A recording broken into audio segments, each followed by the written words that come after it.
अस्सलामुअलैकुम। कैसे हैं आप सब लोग? मैं उम्मीद करती हूँ बिल्कुल ठीक होंगे और आपका रमज़ान बहुत अच्छा गुजरा होगा। पिछले साल मैंने आप लोगों को रेडिसन ब्लू रियाद होटल की अफ्तारी दिखाई थी, आप लोगों के साथ शेयर की थी। इस साल मैं आप लोगों के साथ बुर्जुल हमाम रेस्टोरेंट, एक लेबनीज़ रेस्टोरेंट है, इसकी अफ्तारी शेयर करूँगी।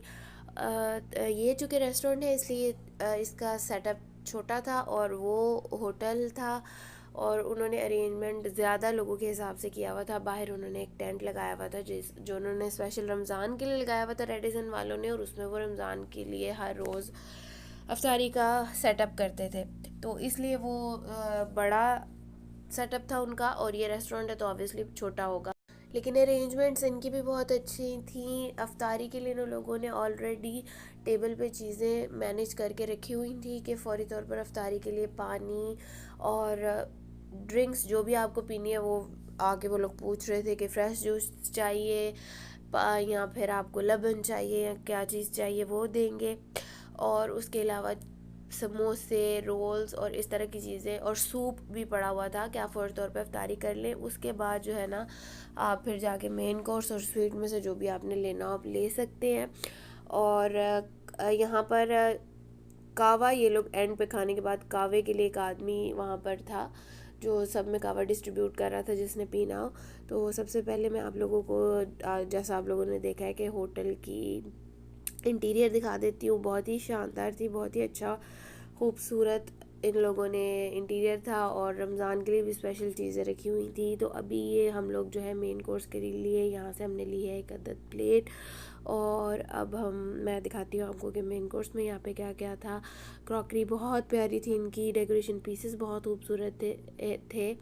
सबसे पहले तो सैलड्स थे, और एंड पे चावल थे, और चावलों से पहले कबाब थे चिकन के और बीफ मटन के, और उससे पहले समोसे थे और पेस्ट्रीज़ थी जुमने वाली और मुख्तलिफ फिलिंग वाली, और बाकी बहुत सारी चीज़ें पिछली दफ़ा की तरह इस दफ़ा भी मुझे समझ में नहीं आई क्योंकि लेबनीज़ होटल था और उस हिसाब से चीज़ें थी।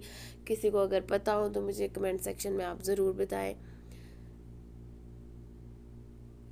ये सबसे पहले तो सैलड था, और उसके अलावा पास्ता भी था।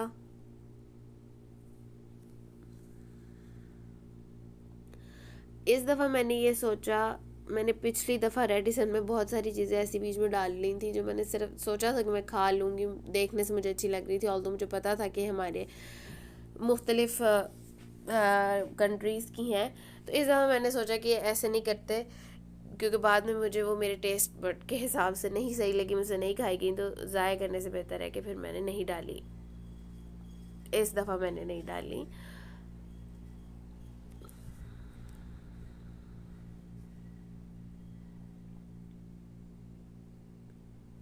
अच्छा, ड्रिंक्स में इनके पास लबन, फ्रेश जूस, फ्रेश जूस में ऑरेंज जूस था और विम्तो थी, और ऑब्वियसली पानी की बोतल्स ऑलरेडी वहीं पड़ी हुई थी।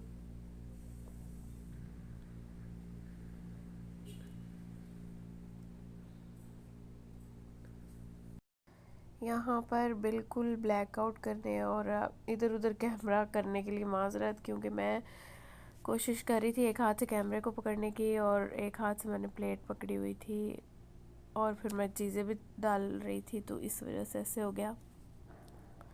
ये जो अभी फर्स्ट बाउल आपको नज़र आ रहा है ना, ये इसमें मुझे ऐसा लग रहा था कुछ चाट टाइप है, लेकिन फिर भी मैंने डरते डरते नहीं डाला कि पता नहीं हमारे टेस्ट के हिसाब से होता है कि नहीं, क्योंकि इस तरह का ना टेबल पे भी एक बाउल पड़ा हुआ था जिस टेबल पे हम बैठे हुए थे वहाँ पर सेम इसी तरह का। ये चिकन लिवर था इसके अंदर। सबके नाम मैंने नहीं पढ़े इतने ध्यान से, मैंने सिर्फ बज़ाहिर जो चीज़ मेरी समझ में आई देखने में मुझे लगा कि मुझे सही लगेगी वही डाली मैंने। इसमें चावल थे और चावल के अंदर ड्राई फ्रूट थे।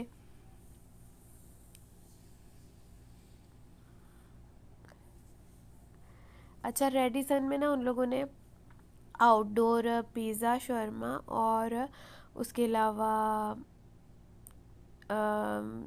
चिकन टिक्का और मीट और बीफ और मटन के भी कबाब लगाए हुए थे। इधर भी थे मटन और बीफ, लेकिन वो जो है ना ऑलरेडी उन्होंने बना के रखे हुए थे वहाँ पर, मतलब गरम गरम थे। ये जो है डिज़र्ट वाला कॉर्नर था, और डिज़र्ट भी इनके पास सब जो है वो लेबनी स्टाइल में, अरबिक स्टाइल की ही थी। रेडिसन में हर तरह की डिज़र्ट्स थी, आइसक्रीम्स, चॉकलेट्स, और मतलब हमारे टेस्ट बड्स के हिसाब से भी थोड़ी सी थी। ये भी अच्छी थी, इसमें से हम लोगों ने सारी थोड़ी थोड़ी चखी, ये भी मज़े। तो अगर आप लोगों को मेरा ये व्लॉग थोड़ा सा भी पसंद आया है, इतने ज़्यादा रश में बनाते वक्त मुझे बहुत ज़्यादा हेजिटेशन होती है, लेकिन फिर भी मैं बनाती हूँ। तो अगर थोड़ा सा भी आप लोग को अच्छा लगा है तो प्लीज़ इसे लाइक, शेयर और सब्सक्राइब ज़रूर करें, ताकि मुझे थोड़ी सी इंकरेजमेंट मिले। जद्दा, मक्का, मदीना, रियाद के हवाले से कोई भी चीज़ देखना चाहते हो तो मुझे ज़रूर बताएं। मैं अपनी पूरी कोशिश करूँगी कि वो चीज़ आप लोग के साथ शेयर कर सकूँ। नेक्स्ट व्लॉग तक के लिए अल्लाह हाफ़िज़।